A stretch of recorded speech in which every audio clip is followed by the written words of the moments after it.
नमस्कार सभी प्रतियोगी परीक्षार्थियों को। विवेकानंद के ऑनलाइन प्लेटफॉर्म पर आप सभी का मैं विकेश हार्दिक स्वागत करता हूं। जैसा कि आपने विवेकानंद के ऑफलाइन संस्थान में हमारी टीम में जो विश्वास दिखाया, उसी को लेकर अब हम आपके साथ ऑनलाइन प्लेटफॉर्म पर जुड़े हैं। हमारी टीम पूरी कोशिश करेगी कि जिस प्रकार से हमने ऑफलाइन में राजस्थान के प्रत्येक ज़िले में हमारी जो संस्था में पढ़ा हुआ बच्चा है वो किसी न किसी विभाग में कार्यरत है। अब हम बदलते समय के अनुसार, बदलती हुई जो एग्ज़ाम हैं उनके पैटर्न के अनुसार आपके साथ ऑनलाइन प्लेटफॉर्म से जुड़े हैं। तो हम आशा करते हैं कि आपका सहयोग हमें उसी तरह से मिलेगा जिस प्रकार से ऑफलाइन में मिला था। आप हमारे इस चैनल को, विवेकानंद ऑनलाइन प्लेटफॉर्म को ज़्यादा से ज़्यादा शेयर करेंगे, लाइक करेंगे और सब्सक्राइब करेंगे। अभी जो परीक्षाएं जो चल रही हैं उनमें जो भर्ती अभी चल रही है वो है राजस्थान पुलिस की परीक्षा। वीडियो की जो एग्ज़ाम है वो एग्ज़ाम नज़दीक आ चुकी है। ज़्यादा से ज़्यादा 5 या 7 दिन यानी 28, 27 तारीख, 28 तारीख को ये परीक्षा है। तो वो परीक्षा तो अब नज़दीक आ चुकी है। अभी जो परीक्षा चल रही है वो है राजस्थान पुलिस की भर्ती, और उसकी तैयारी के लिए आज हम चर्चा करेंगे कला और संस्कृति पर। राजस्थान में जो कला और संस्कृति है, राजस्थान पुलिस में भाग 6 में उसके क्वेश्चन पूछे जाते हैं कला और संस्कृति पर, उस पर आज हम चर्चा करेंगे। और उसमें जो हमारा आज पहला टॉपिक होगा वो होगा राजस्थान की स्थापत्य कला। कला और संस्कृति में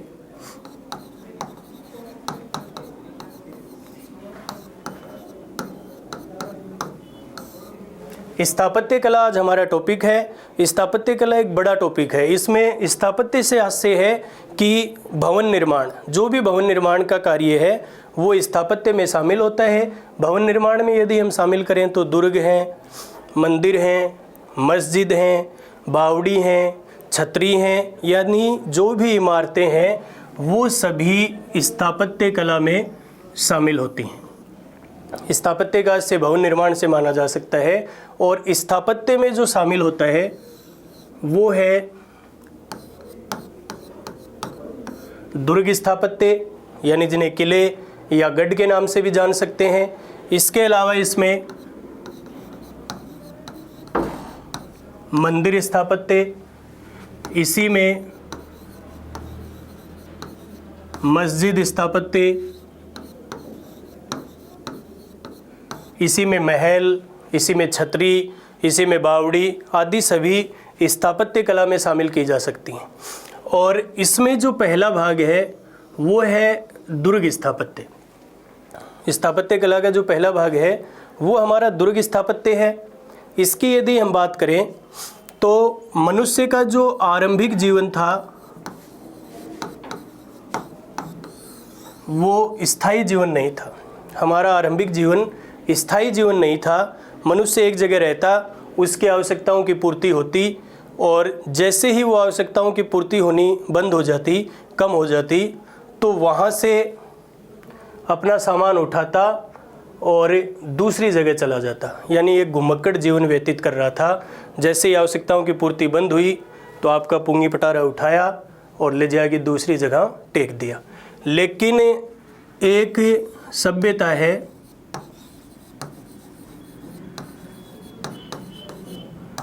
सिंधु घाटी सभ्यता। जो सिंधु घाटी सभ्यता के लोग थे, यहाँ से मनुष्य का जो जीवन था वो स्थायी जीवन हो गया था। सिंधु घाटी सभ्यता में मनुष्य का जो जीवन था वो स्थायी जीवन हो गया था। और उस समय उसने एक जगह रहना यानी पक्के मकान बनाने आरंभ कर दिए थे। सिंधु घाटी सभ्यता की सबसे बड़ी विशेषता यहाँ का नगर नियोजन था। यहाँ के जो नगर थे वो दुर्गीकृत, यानी उनमें किले बनाए गए थे। और सिंधु घाटी सभ्यता का ही एक स्थल राजस्थान से भी प्राप्त हुआ है, जिसे कालीबंगा, यानी काले रंग की चूड़ियाँ, जिसका शाब्दिक अर्थ होता है कालीबंगा, जो सिंधु घाटी सभ्यता का स्थल है वो राजस्थान के हनुमानगढ़ से प्राप्त हुआ है। इसकी खुदाई 5 स्तरों में की गई थी। 2 टीले प्राप्त हुए, एक है पूर्वी टीला, दूसरा है पश्चिमी टीला। 2 टीले यहाँ पर प्राप्त हुए, 5 स्तरों में खुदाई हुई और 2 टीले हैं पूर्वी और पश्चिमी, यानी एक ऊंचा टीला एक नीचा टीला। जो ऊंचा था वहाँ पर ऊंचे लोग यानी राजा का निवास स्थान था, जो नीचा था वहाँ यानी राजा से नीचे लोग आम जनता का निवास स्थान था। और एक स्तर को कहा गया है गढ़ी स्तर, तो दूसरे को कहा गया है निचला स्तर। गढ़ से हमारा से है दुर्ग यानी किला, यानी गढ़ दुर्ग किला सभी एक ही हैं। तो कालीबंगा जो सभ्यता है वहाँ से राजस्थान में दुर्ग निर्माण के प्रथम साक्ष्य प्राप्त होते हैं। दुर्ग निर्माण के जो प्रथम साक्ष्य प्राप्त हुए हैं वो राजस्थान के कालीबंगा से प्राप्त हुए हैं। अब सिंधु घाटी सभ्यता से जो जीवन है वो स्थायी हो गया, यानी मनुष्य एक जगह रहने लगा, उसका एक निश्चित क्षेत्र हो गया। और जैसे ही एक जगह रहना शुरू करेगा तो सबसे पहले उसे आवश्यकता होगी सुरक्षा की। जैसे स्थायी निवास हुआ उसे सुरक्षा की आवश्यकता हुई। सुरक्षा का कार्य सेना के द्वारा किया जाएगा और सेना सुरक्षा करते हुए युद्ध करेगी, यानी सुरक्षा के लिए सेना रखी गई और सेना का कार्य था युद्ध करना। अब इन तीनों के लिए एक ऐसी जगह चाहिए जो एक जगह से इन तीनों को कंट्रोल कर सके। एक ऐसा व्यक्ति चाहिए जो इन पर मुखिया हो, जिम्मेदार हो। ऐसे व्यक्ति को चुना गया और वो व्यक्ति हो गया राजा, यानी राजा का पद उत्पन्न हो गया। आम जनता ने या फिर उस समय मनुष्य ने अपनी सुरक्षा के लिए एक व्यक्ति नियुक्त कर दिया और वो व्यक्ति राजा बन गया। राजा का कार्य था सुरक्षा करना अपने साम्राज्य की और अपनी सेना को रखना, सेना से युद्ध करवाना, ये उसके कार्य थे। अब राजा अपने साम्राज्य की सुरक्षा करेगा, लेकिन उसका ये मतलब नहीं है कि वो घर घर जाके सुरक्षा करे। अब प्रधानमंत्री प्रत्येक घर में आके नहीं पूछता कि भाई देणो क्या को है, भैंस दूध दे है कुन्या, तान यूरिया मिली या कुन्या, एक ही चीज़ घर आके कौन पूछी जा। तो यही था कि राजा को भी एक बड़ी जगह चाहिए जहाँ से वो अपने साम्राज्य की सुरक्षा कर सके। जो सेना है, हजारों की संख्या में सैनिक हैं, उनका आवास हो सके। और ये सैनिक युद्ध करते थे तो वो वहाँ से सामान उठा के ले आते थे। उस सामान को रखने के लिए एक बड़े भवन की आवश्यकता हुई। और जैसे ही हम किसी का बड़ा घर देखते हैं तो हमारे मुंह से निकलता है यार जोर को गढ़ बनाए रे। मतलब इन सभी के लिए, साम्राज्य की सुरक्षा के लिए, सेना के आवास के लिए और युद्ध में जीते हुए सामान को रखने के लिए राजाओं के द्वारा किले बनाए गए, यानी उन्हें दुर्ग भी कह सकते हैं और उन्हें गढ़ भी कह सकते हैं। यदि इनको देखा जाए क्रम के हिसाब से तो सर्वोच्च होता है दुर्ग, उसके बाद में है किला और तीसरा स्थान है गढ़ का। सामरिक सुरक्षा के लिए, सेना के आवास के लिए और युद्ध में जीते हुए सामान को रखने के लिए राजाओं के द्वारा किले, दुर्ग या फिर गढ़ बनाए गए थे। इनका जो सर्वप्रथम आधार हम राजस्थान में मानते हैं किलों का, वो माना जाता है कालीबंगा सभ्यता को। किलों का सर्वप्रथम वर्णन करने वाली जो पुस्तक है उसका नाम है मनुस्मृति। किलों के बारे में सबसे पहले लिखने वाली पुस्तक कि किले कितने प्रकार के होने चाहिए, कि कैसे क्या होना चाहिए, क्या क्या उनमें होना चाहिए, वो जो सबसे पहले बताया गया है वो मनुस्मृति में बताया गया है। मनुस्मृति कहती है कि जब किले बनाए जाते हैं तो उनके 6 प्रकार होने चाहिए। मनुस्मृति के अनुसार किलों के 6 प्रकार बताए गए हैं, जो हैं पारिध, पारिख, वृक्ष, जल, गिरी, मनुष्य। मनुस्मृति कहती है कि किलों के 6 प्रकार होने चाहिए। वो 6 प्रकार हैं पारिध, पारिख, वृक्ष, जल, गिरी और मनुष्य। पारिध से मतलब होता है ऐसा किला जिसका परकोटा मजबूत हो। पारिध यानी जिसका परकोटा, चारों ओर की जो दीवार है वो मजबूत हो, वो किला कहलाता है पारिध श्रेणी का किला। सभी किले इस श्रेणी में शामिल होते हैं, क्योंकि कोई भी किला या कोई भी ग्रह को कुन्या जिसकी दीवार कमज़ोर हो, आप कोई के घर जावा और जाके गेट खुड़कावा, गेट नहीं खोला है तो या कोने कि आप दीवार का लात मारी और माइन बढ़ गया, यानी सभी की जो दीवारें हैं, जो परकोटे हैं, वो मजबूत होते हैं। फिर है पारिक, ख से शब्द बनता है खाई, ऐसा किला जिसके चारों ओर चौड़ी और गहरी खाई हो, यानी अच्छा खाडा हो, उसे किस में शामिल किया जाता है? पारिक में। वृक्ष यानी जंगल, चारों ओर जंगल हैं। जल यानी जिसके चारों ओर जल है, पानी के मध्य स्थित किला है। गिरी यानी जो पहाड़ पर स्थित है। और मनुष्य यानी जिसमें आम जनता का निवास है। ये 6 प्रकार बताती है मनुस्मृति। सबसे पहले वर्णन भी मनुस्मृति करती है, 6 प्रकार बताती है। उसके बाद में कौटिल्य, चाणक्य या जिसे विष्णुगुप्त कहा गया है। मनुस्मृति के बाद में ये जो विभाजन किया किलों का, वो कौटिल्य ने किया, या उसे चाणक्य भी कह सकते हैं, या उसे विष्णुगुप्त के नाम से भी जान सकते हैं। उसने कहा है कि जो किले होते हैं वो 4 प्रकार के होते हैं। कौटिल्य के अनुसार किलों के 4 प्रकार बताए गए हैं। 4 प्रकार हैं औदक, पर्वत, धानवन और वन। कौटिल्य के अनुसार किलों के 4 प्रकार हैं, जो हैं औदक, पर्वत, धानवन और वन। इन दोनों में यानी मनुस्मृति के अनुसार और कौटिल्य के अनुसार जो किलों का सर्वश्रेष्ठ प्रकार है कि यानी सबसे उत्तम दुर्ग का प्रकार कौन सा होता है, वो है गिरी दुर्ग। कौटिल्य और मनुस्मृति के अनुसार सर्वश्रेष्ठ दुर्ग माना जाता है गिरी दुर्ग को माना जाता है। यदि भारत में हम बात करें कि जो सर्वाधिक किलों वाला शहर है, भारत का वह शहर जिसे हम किलों का शहर भी कह सकते हैं, तो किलों की संख्या में भारत में प्रथम स्थान है महाराष्ट्र का, दूसरा स्थान है मध्य प्रदेश का और तीसरा स्थान है राजस्थान का। दुर्ग निर्माण की संख्या में राजस्थान का देश में तीसरा स्थान है, पहला महाराष्ट्र का है और दूसरा मध्य प्रदेश का स्थान है। एक पुस्तक जिसका नाम है वीर विनोद, वीर विनोद पुस्तक लिखी गई है श्यामलदास के द्वारा। श्यामलदास का संबंध है भीलवाड़ा से और ये कहता है कि राजस्थान का दक्षिणी भाग जिसे मेवाड़ कहा जाता है, इसमें किले हैं 84, इनमें से 32 का निर्माण करवाया था महाराणा कुंभा ने। श्यामलदास द्वारा रचित श्यामलदास एक पुस्तक लिखता है जिसका नाम है वीर विनोद। श्यामलदास का संबंध है भीलवाड़ा से और ये इस पुस्तक में कहता है कि राजस्थान का दक्षिणी भाग जिसे मेवाड़, मेदपाट, प्रागवाट, शिव और क्यू के नाम से जाना जाता है, इसमें जो किले हैं उनकी संख्या है 84 और इनमें से 32 किलों का निर्माण करवाया या फिर उनका पुनः निर्माण करवाया, वो कार्य करवाया गया था महाराणा कुंभा के द्वारा। कुंभा को राजस्थान में स्थापत्य कला का जनक कहा जाता है। राजस्थान का वह शासक जिसे स्थापत्य कला का जनक कहा जा सकता है, जिसका काल स्थापत्य का स्वर्ण काल कहलाता है, वो है मेवाड़ के शासक महाराणा कुंभा। और राजस्थान में जो सर्वाधिक दुर्गों का क्षेत्र है वो मेवाड़ है, जिसे राज्य का दक्षिणी भाग कहा जाता है।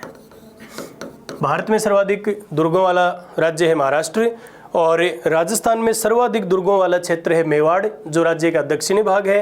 राजस्थान के जोधपुर को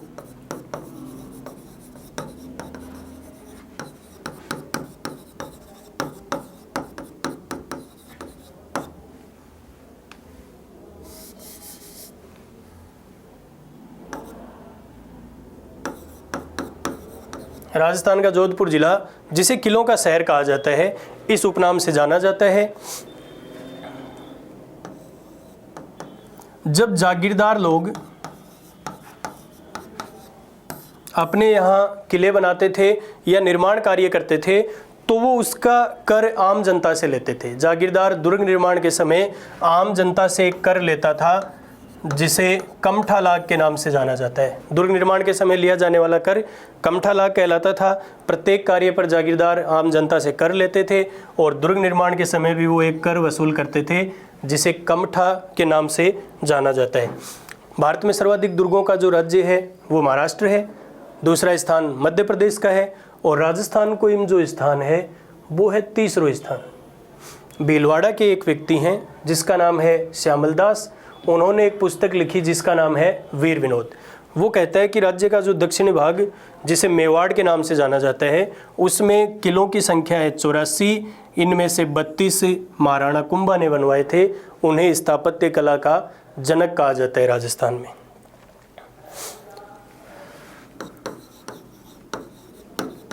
जो इमारतें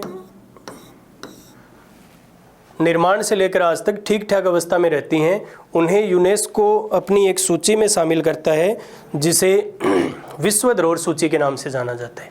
तो यूनेस्को के द्वारा राजस्थान के भी कुछ किले हैं जिन्हें विश्व धरोहर सूची में या विश्व विरासत सूची में शामिल किया गया है। राजस्थान के 6 किले हैं जिन्हें 21 जून 2013 यूनेस्को द्वारा 21 जून 2013 को राज्य के 6 किलों को विश्व धरोहर सूची में शामिल किया गया। और इन 6 किलों में जो किले शामिल हैं वो हैं चिक्कू, गाजर, आम। 6 किले चिक्कू, गाजर, आम। अब ये तो किले नहीं है, सारी चीज़ खान की ही, मतलब 6 किला तो ते खा चुके हो आज तक। चिक्कू भी खा लिया, गाजर भी खा लिया, आम भी खा लिया। ये 6 का 6 तो ते मेल लिया तारे पेट में। लेकिन इसी नाम से ची से है चित्तौड़गढ़, कू से है कुंभलगढ़, गा से है गागरोन का किला, जैसे जैसलमेर में जो सोनारगढ़ का किला है, रै से रणथंबोर का किला है और आम से आमेर का किला है। चित्तौड़गढ़, कुंभलगढ़, गागरोन, जैसलमेर, रणथंबोर और आमेर का जो किला है वो 21 जून 2013 को यूनेस्को द्वारा विश्व धरोहर सूची में शामिल किए गए थे। और यूनेस्को प्रति वर्ष 18 अप्रैल को विश्व विरासत दिवस, यूनेस्को के द्वारा प्रतिवर्ष 18 अप्रैल को विश्व विरासत दिवस मनाया जाता है। राजाओं ने जो अपने किले बनाए या फिर अपने महल बनाए या आवास के लिए जो कुछ भी बनाया वो या तो उन्होंने पहाड़ों पर बनाए या फिर उनका निर्माण जंगल में करवाया। ऐसा करवाने का उनका प्रमुख कारण था क्योंकि वहाँ सुरक्षा के साधन होते थे। राजाओं के महल व किलों का निर्माण पहाड़ों में हुआ या जंगलों में हुआ, जिसका प्रमुख कारण था कि उसके लिए सुरक्षा महत्वपूर्ण थी। सुरक्षा की वजह से उन्होंने पहाड़ों और जंगलों में अपने किले और महलों का निर्माण करवाया था। उसके बाद में मनुस्मृति और कौटिल्य ने जो विभाजन किया, उसके बाद में सर्वमान्य या लोकप्रिय विभाजन किया है शुक्र नीति ने। शुक्र नीति कहती है कि किसी भी राज्य के 7 अंग होते हैं और उसमें दुर्ग महत्वपूर्ण होता है। यदि राज्य की स्थापना करनी है तो राजा, प्रजा, सेना, गुप्तचर, अमात्य, दुर्ग, राष्ट्र, ये 7 अंग महत्वपूर्ण होते हैं। और यही शुक्र नीति कहती है कि यदि किलों का निर्माण करना है तो 9 प्रकार के किले होंगे। शुक्र नीति के अनुसार किलों के 9 प्रकार हैं, राज्य के 7 अंग बताए गए हैं। और ये जो 9 प्रकार हैं इसके अनुसार वो 9 प्रकार हैं एरण, पारिख, पारिध, गिरी, वन, जल, सैन्य, सहाय,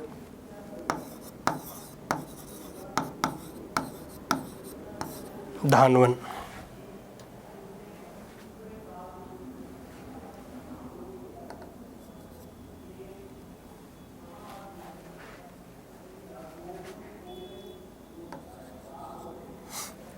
शुक्र नीति के अनुसार राज्य के 7 अंग हैं और किलों के 9 प्रकार हैं एरण, पारिक, पारिद, गिरी, वन, जल, सैन्य, सहाय और धानवन। ये इसने 9 प्रकार किलों के बताए हैं। एरण का मतलब होता है ऐसा किला जिसका रास्ता कठिन हो, यानी जठे आसानी नहीं पहुँचे जा सके, वहाँ पहुँचने में दिक्कत हो, उस किले को कहा जाता है एरण किला। रण के नाम से एक किला शुरू होता है, रणथंभौर। एरण दुर्ग का जो उत्तम उदाहरण है वो है रणथंभौर को किलो। पारिक को मतलब है कि जिसके चारों ओर चौड़ी चौड़ी खाई हों, यानी गहरे खड्डे हैं, वो शामिल होता है पारिक दुर्ग में। और पारिक को कहा जाता है मही दुर्ग। मिट्टी से निर्मित राज्य का एक किला है, जो राज्य का एकमात्र किला है जाट शासकों द्वारा निर्मित है, जिसे अंग्रेज भी किसी आक्रमण में विजित नहीं कर पाए। वो किला है लोहागढ़। लोहागढ़ पारिक श्रेणी का दुर्ग माना जाता है। पारिद वही जिसका परकोटा मजबूत है। सभी किले इसमें शामिल होते हैं, किसी की भी दीवारें कमज़ोर नहीं होती हैं। मुक्को मार के भेंत कौन फोड़ी जा, मुक्को भलाई फोड़ लो। और पारिद का उत्तम उदाहरण है एक किला राजस्थान में ऐसा है जिसके परकोटे की लंबाई 36 किलोमीटर है। कर्नल टोड ने उसे एट्रुस्कन कहा है। उसे भारत की महान दीवार कहा जाता है। उसकी तुलना चीन की दीवार से की जाती है। उस पर एक साथ बराबर में 4 घुड़सवार चल सकते हैं। और वो किला है कुंभलगढ़ का किला। सभी किलों के परकोटे मजबूत होते हैं, लेकिन इसका उत्तम उदाहरण कुंभलगढ़ का किला है, जिसके चारों ओर गहरी और चौड़ी खाई है। उसे पारिक दुर्ग कहा जाता है। लोहागढ़ इसका उदाहरण है। जिसका रास्ता कठिन है उसे एरण दुर्ग कहा जाता है। रणथंभौर इसका उदाहरण है। जो पहाड़ पर स्थित है, पास में पानी की व्यवस्था है, उसे गिरि दुर्ग की श्रेणी में रखा जाता है। और इसका उदाहरण है चित्तौड़ का किला, जो चित्रकूट पहाड़ी पर स्थित है और जिसके पास यानी पहाड़ी के पास में 2 नदियों का संगम होता है, एक है गंभीरी और दूसरी है बेडच नदी। फिर है वन दुर्ग। चारों ओर जंगल हों, आदिवासियों द्वारा जंगल में जो घर बनाए जाते हैं उन्हें मेवासे कहा जाता है। वन दुर्ग को हम मेवास के नाम से भी जान सकते हैं। और एक किला एक से अधिक श्रेणियों में भी शामिल हो सकता है। इसका उदाहरण भी है रणथंभौर का किला, जिसके चारों ओर जंगल हो। जल दुर्ग से मतलब है चारों ओर पानी। जल दुर्ग को ओदक दुर्ग के नाम से भी। और इसका उदाहरण है गागरोन का किला। ऐसा किला जिसके चारों ओर पानी हो, जो 2 नदियों के संगम पर स्थित है, काली सिंध और राहू के संगम पर।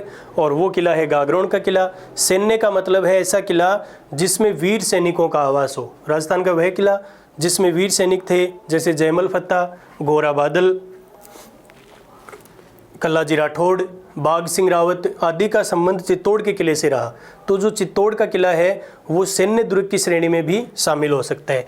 सहाय का मतलब होता है ऐसा किला जिसमें एक दूसरे के सहयोगी निवास करते हों।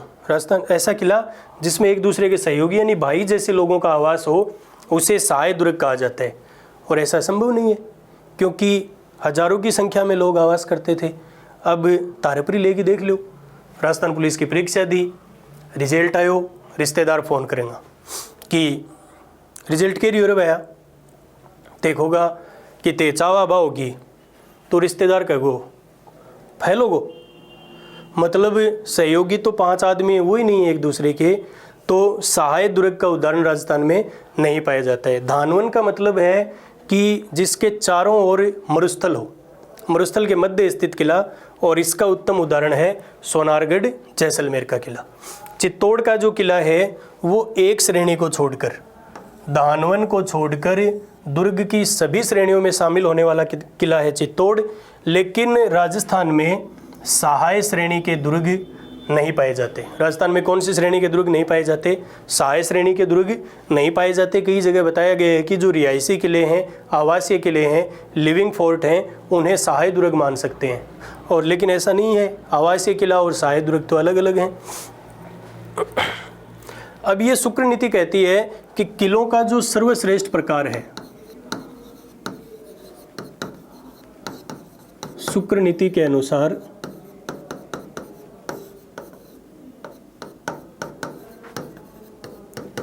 श्रेष्ठ दुर्ग है, सबसे श्रेष्ठ दुर्ग माना जाता है सैन्य को। सैन्य के बाद में स्थान है गिरी का, गिरी के बाद में है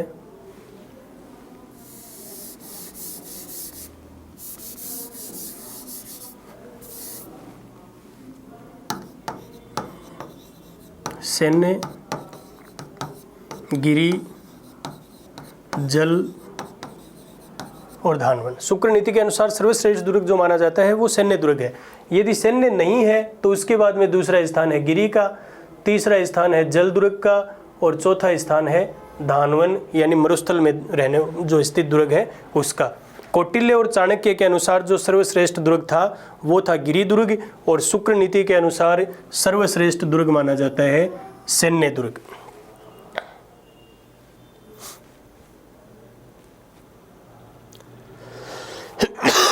दुर्ग स्थापत्य में जो हमारा स्थापत्य कला में जो हमारा पहला टॉपिक है वो है दुर्ग स्थापत्य। और मनुष्य का जो स्थायी जीवन है वो सिंधु घाटी से आरंभ होता है। उससे पहले जीवन अस्थायी था, एक जगह रहतो को न्या जातो, मोबाइल चार्जिंग की व्यवस्था मिलती तो आपको मोबाइल चार्ज करो, नहीं मिलती तो बैठो आपको चार्जर ठायो दूसरी जगह ले आके गो दियो, यानी वो स्थायी जीवन व्यतीत नहीं करता था। कालीबंगा जो हनुमानगढ़ से प्राप्त हुआ है उससे उसने स्थायी जीवन, उससे 2 टीले मिले हैं, पूर्वी टीला और पश्चिमी टीला। ये राजस्थान का क्षेत्र है और इसे गढ़ी स्तर और निचला स्तर यानी दुर्ग निर्माण का जो प्रथम साक्ष्य जो अवशेष राजस्थान में पाया जाता है वो कालीबंगा से प्राप्त होता है। दुर्गों का सबसे पहले जो वर्णन करने वाली पुस्तक है उसका नाम है मनुस्मृति। मनुस्मृति कहती है कि जब हम दुर्ग बनाएंगे तो वो 6 प्रकार के दुर्ग बनाए जाते हैं। 6 प्रकार कौन से हैं? पारिद है, पारिक है, वृक्ष है, जल है, गिरी है और मनुष्य। ये 6 प्रकार मनुस्मृति के अनुसार हैं। उसके बाद में दूसरा विभाजन करता है कौटिल्य, जिसे चाणक्य कहा जाता है या जिसे विष्णुगुप्त के नाम से जाना जाता है। ये कहता है कि जो किले होते हैं उसके 4 प्रकार होते हैं, औदक, पर्वत, धानवन और वन। ये कौटिल्य के अनुसार हैं। मनुस्मृति और कौटिल्य में कहा गया है कि जो सर्वश्रेष्ठ दुर्ग का प्रकार होता है वो होता है गिरि दुर्ग। भारत में सर्वाधिक दुर्गों वाला जो राज्य है वो है महाराष्ट्र। दूसरा स्थान जिस राज्य का है वो मध्य प्रदेश का, और राजस्थान का जो स्थान है वो है तीसरा। भीलवाड़ा के एक व्यक्ति जिनका नाम है श्यामलदास ने पुस्तक लिखी वीर विनोद दक्षिण क्षेत्र जिसमें मेवाड़ कहा गया है उसमें 84 किले बताती है। उनमें से 32 महाराणा कुंभा के द्वारा निर्मित हैं या पुनः निर्मित हैं। महाराणा कुंभा का काल स्थापत्य का स्वर्ण काल या उसे स्थापत्य कला का जनक, राजस्थान में स्थापत्य कला का जनक कहा जाता है। राजस्थान में सर्वाधिक किलों का जो क्षेत्र है उसका नाम है मेवाड़, जिसे राज्य का दक्षिणी भाग कहा जाता है। इसके अलावा जोधपुर जो जिला है राजस्थान का उसे किलों का शहर कहा जाता है। जब दुर्ग बनाए जाते थे तो जागीरदार के द्वारा जनता से कर लिया जाता था जिसे कमठा लाग के नाम से जाना जाता है। यूनेस्को के द्वारा राज्य के 6 दुर्ग हैं जिन्हें विश्व धरोहर सूची में शामिल किया गया है। 21 जून 2013 को इन 6 किलों को शामिल किया गया। जो किले हैं चिक्कू, गाजर, आम, चित्तौड़गढ़, कुंभलगढ़, गागरोन, जैसलमेर, रणथंभौर और आमेर का किला इस सूची में शामिल हैं। राजाओं ने जो अपने किले बनाए या महल बनाए वो या तो पहाड़ों में बनाए थे या फिर जंगलों में बनाए। वो जंगलों में इसलिए बनाए क्योंकि वहाँ सुरक्षा के पर्याप्त साधन होते थे। शुक्र नीति कहती है कि राज्य के 7 अंग होते हैं और किलों के 9 प्रकार होते हैं। एरण, पारिख, पारिद, गिरी, वन, जल, सैन्य, सहाय और धानवन। ऐसा किला जिसका रास्ता कठिन है उसे एरण कहा जाता है।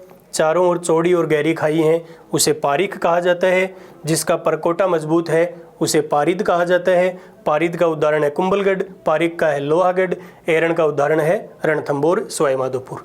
गिरि दुर्ग जो पहाड़ पर स्थित है, पानी की व्यवस्था है। चित्तौड़ का किला इसका उदाहरण है। वन दुर्ग को मेवास दुर्ग भी कहा जाता है, जंगल में स्थित है। रणथंभौर इसमें शामिल है। जल दुर्ग को औदक दुर्ग भी कहा जाता है। गागरोन का किला इसमें शामिल है। सैन्य दुर्ग जिसमें वीर सैनिकों का आवास है। चित्तौड़ का किला। सहाय दुर्ग के उदाहरण नहीं पाए जाते, भाई जैसे सहयोगी लोगों का आवास होता है। धानवन से आशय है जो मरुस्थल के मध्य स्थित है। सोनारगढ़ इसका उत्तम उदाहरण है।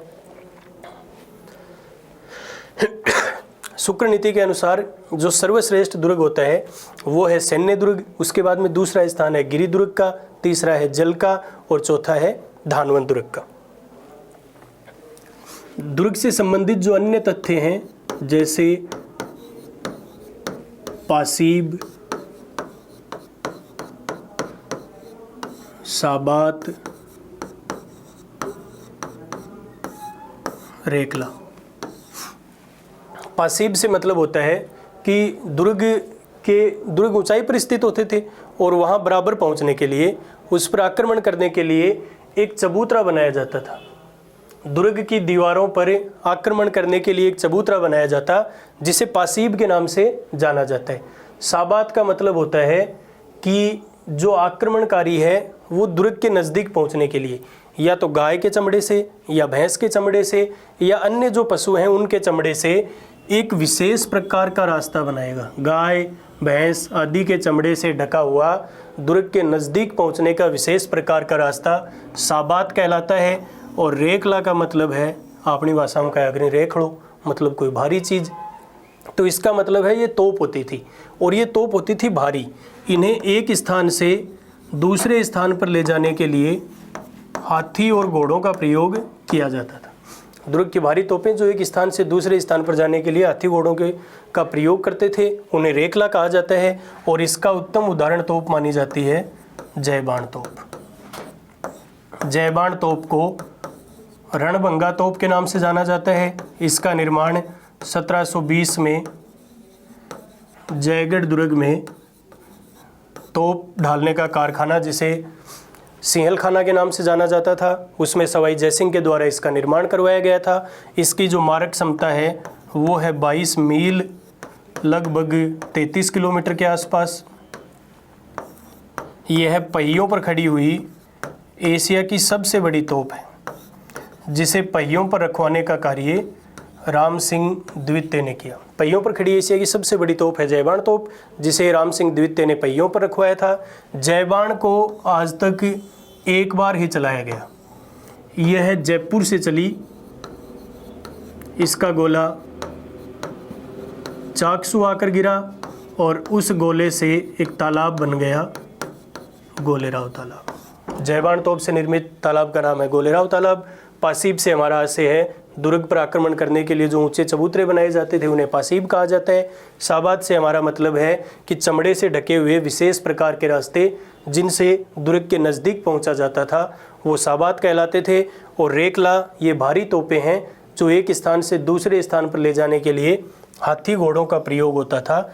इन तोपों को रेखला कहा जाता है। आज की क्लास में हम इतना ही पढ़ेंगे, बाकी आगामी कक्षा में इसके बारे में चर्चा करेंगे। धन्यवाद।